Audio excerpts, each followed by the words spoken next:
ஒரு 3 கேஜில வந்து butterscotch cake வந்து ஆர்டர் வந்திருந்துச்சு. 3 கேஜிக்கான பேஸ் என்கிட்ட இல்ல. அதனால வந்து 2 கேஜிக்கான பேஸ வந்து ஸ்டிக் பண்ணிட்டு, அதில தான் வந்து கேக்க வந்து நான் டெக்கரேஷன் பண்ணேன். இது வந்து 2 டயர் கேக்கு. கீழ உள்ள டயருக்கு வந்து நான் 8 இன்ச் டின்ல வந்து 2 டின் வந்து பேக் பண்ணி எடுத்துட்டேன். டோட்டலா வந்து 2 கேஜி அதில வந்துரும். டாப்ல வந்து 2 6 இன்ச் டின் வந்து பேக் பண்ணி எடுத்துட்டேன். ஃபர்ஸ்ட் லேயர் ஸ்பாஞ்ச் வச்சுட்டு, சுகர் சிரப்பால நல்லா சோக் பண்ணிக்கிட்டேன். அதுக்கு மேல வந்து விப்பிங் கிரீமு, உள்ள ஃபில்லிங்ஸ்க்கு வந்து பட்டர்ஸ்காட்ச் க்ரஷும், அதுக்கப்புறம் வந்து பிரலைனும் வந்து பொடி பண்ணி சேர்த்துருக்கேன்.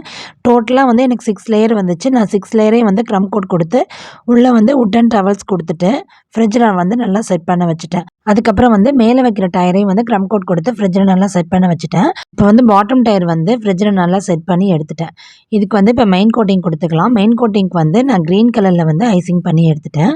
அடுத்து டாப் டயருக்கு வந்து நான் ப்ளூ கலர்ல வந்து ஐசிங் பண்ணி எடுத்துட்டேன். இந்த கேக்கோட ஃபுல் டெக்கரேஷன் வீடியோ வந்து நாளைக்கு ஷார்ட்ஸ்ல அப்லோட் பண்ணிடுறேன். டாடா பாய்.